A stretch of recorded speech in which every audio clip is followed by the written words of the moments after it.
Hello again, everyone. Welcome back to Gab's Collection.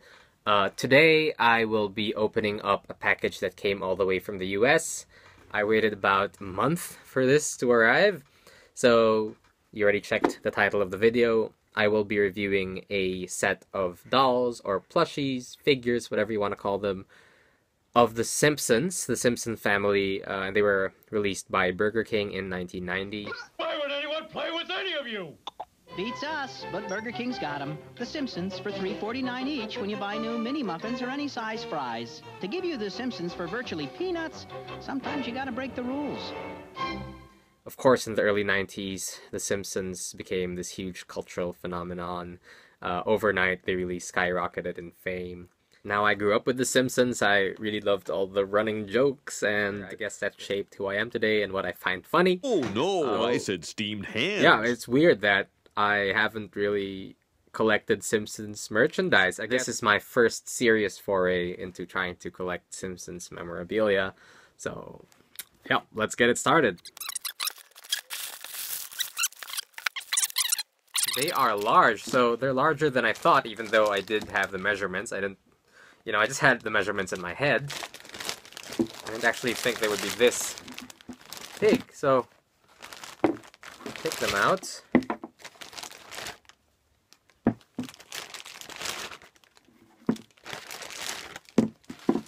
Let's give them a measure. So Homer stands at about 11 inches tall.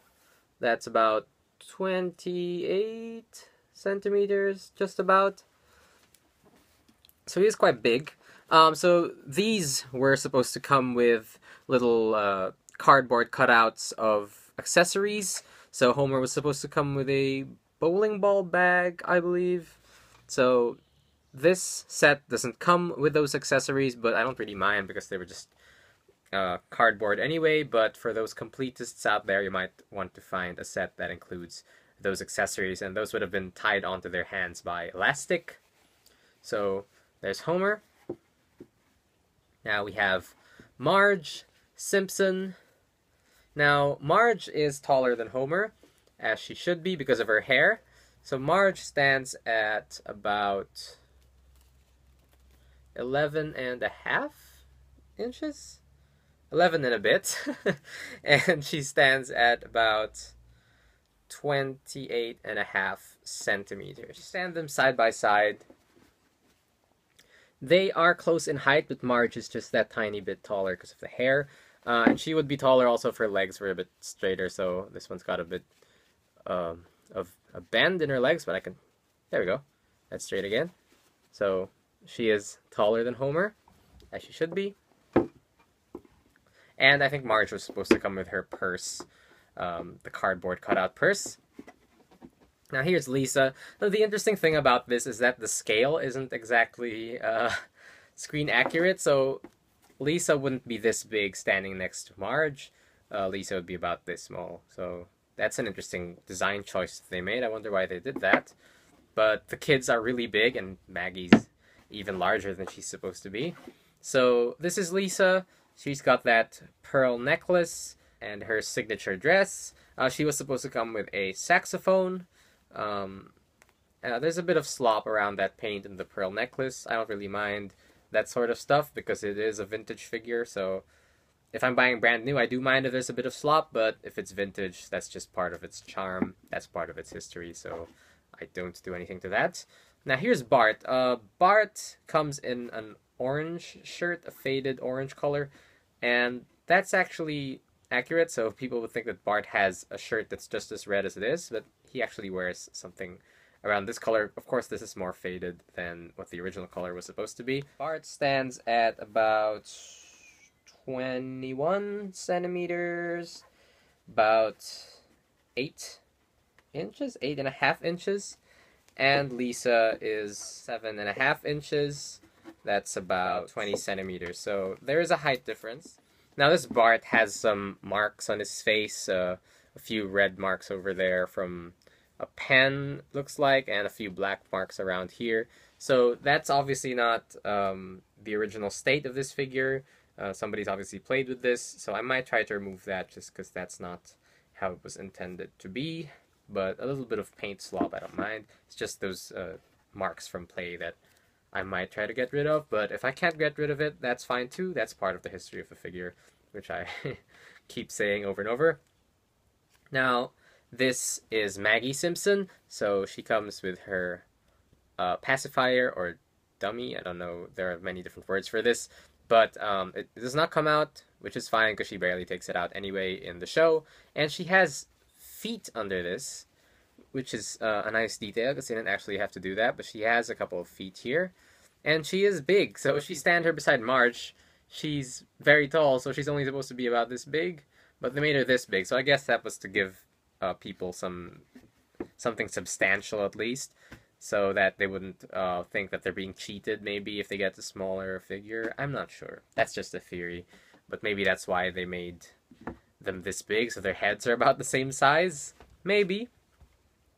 So Maggie was supposed to come with her stuffed animal. Now these all say The Simpsons TM has Matt Groening's signature, and it says 1990 20th Century Fox on it.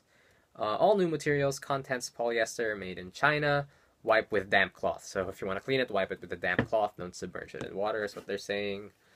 Now, they all should say that. Yep, they all say that. They all have their tags in different places. Maggie's just happens to be outside, but on the others they're concealed tags, so you have to pull down their pants to see it.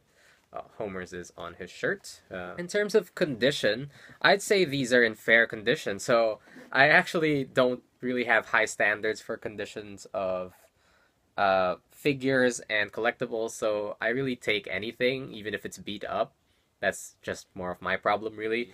Some people will really go out of their way to get figures or toys in very good condition, but I don't really care that much. So these have some markings on them. The Homer is relatively clean. There's a bit of dirt on the back of his head. And again, I don't really mind. Marge has a few marks around the eyes. Nothing too bad. It's really... and then Lisa doesn't have any stray marks aside from the paint slop, which is part of the factory job. It's really just Bart that has the marks around the eyes, so maybe this Bart was a favorite of somebody as a child. Maybe they owned this whole set and Bart was the favorite. That's why he has all the marks. That would make sense because Bart was so popular in the early 90s. And Maggie has some marks around the bow and around the hair. That's starfish hair. I don't really mind that either. Really good quality for a fast food toy. These days they wouldn't really make them this big. They wouldn't make them of this high quality material, which has obviously stood the test of time because they're still around after 30 years? Has it been 30? Oh god, it has been 30 years. And they seem to be very sturdy, so no signs of breakage in the near future. They don't seem to be deteriorating all that much. The stitching, it's interesting the way that they approach this. So they did a sculpted head for all of them, and they did soft sculpture for the bodies. So the bodies are plush, but the bodies are filled with a lot of stuffing, so they are quite firm. So they don't just flop around. You can kind of get them to stand, which is good. And they have cardboard backing under the feet, even Maggie does, so that they're able to stand properly. Now I'm just trying to stand them up. So Homer stands well on his own. Maggie can stand on her own. There we go. There we go. And Marge. So I've heard that Marge doesn't really stand well on her own because she's so top heavy, but let's try anyway. Well, there you go. She stands. So whoever said that she couldn't stand, just try again. But maybe it's just the case with my particular Marge. Maybe her legs are made in such a way that she can stand. But they all stand up quite nicely. So it's a bit precarious, but those cardboard bits at the bottom of their feet let them stand up, so that's quite nice. And overall, my thoughts are that this is a great set. So again, for a Burger King toy line, this is amazing in terms of quality. Yeah, the sculpting is all spot on, so they all look like their characters. There's a bit sort of 90s weirdness in the sculpting, which is to be expected. Of course, obviously, they're drawn in 2 dimensions, so it's a bit tricky to get what they would look like in 3 dimensions. But yeah, they are The Simpsons. These are The Simpsons. Now, the scaling thing is a bit odd. You have these giant children, and the more giant Maggie, so Maggie's supposed to be about half the height of Bart and Lisa, at most. But yeah, it's a charming set. I really like it. I like how they sort of stare blankly at you. I just like everything about it. I like how the clothes are made. I like how the bodies are firm enough for them to stand. I like their expressions. It's really good. I can't say anything bad about this, apart from the little bits of paint slop on Lisa's necklace. Really just an excellent set, and if you're a Simpsons fan, I highly recommend this. Of course, you could get the Simpsons action figures as well, but I don't know. I just have a really soft spot for dolls, so if there's a doll version of a character, I will pick it up.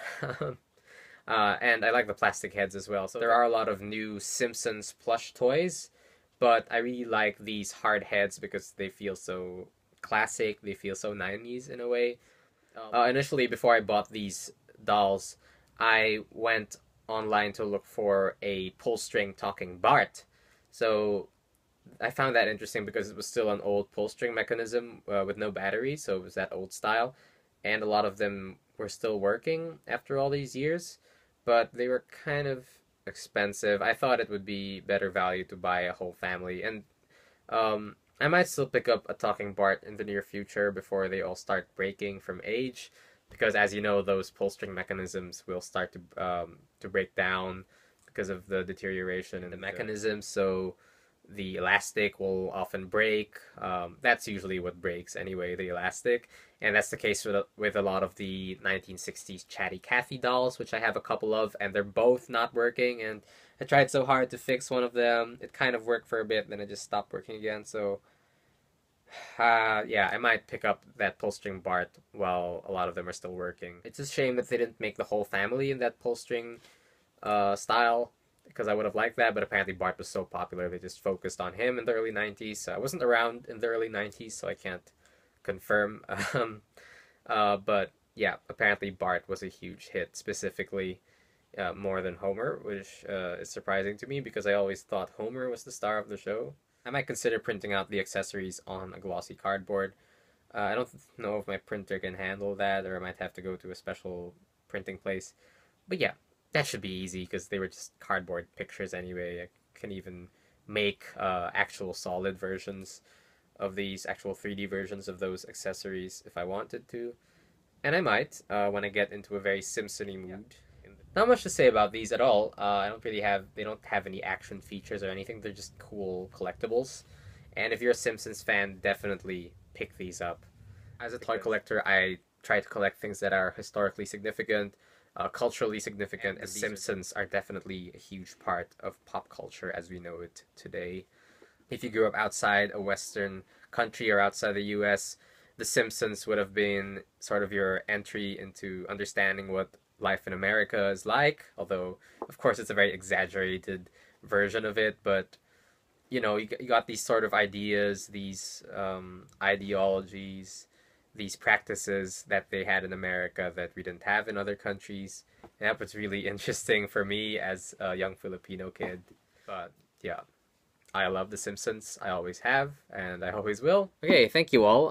As usual, that wasn't really a review. It was more of an overview, just showing you what I've got and what things are. But it's really moot to try to review a vintage toy because it's classic and you're getting it in second-hand condition most of the time. So you can't really criticize the manufacturing process for a lot of the flaws that show up in these figures. And as I said, I don't even mind those flaws at all. So even if I don't get to clean them all off, I don't really care, honestly. But yeah, thank you for sticking with me through that whole video. There are a couple of other videos on YouTube that review these figures. Now, mine isn't as in-depth as theirs, so you might want to check those out as well. So this is just a way for me to share pieces of my collection. I don't claim to be a comprehensive reviewer at all, but if you're interested in seeing more of my stuff, do consider subscribing, because I will have more videos out in the near future. Okay, that's all for today. Thank you all for watching. I'll see you next time. Bye.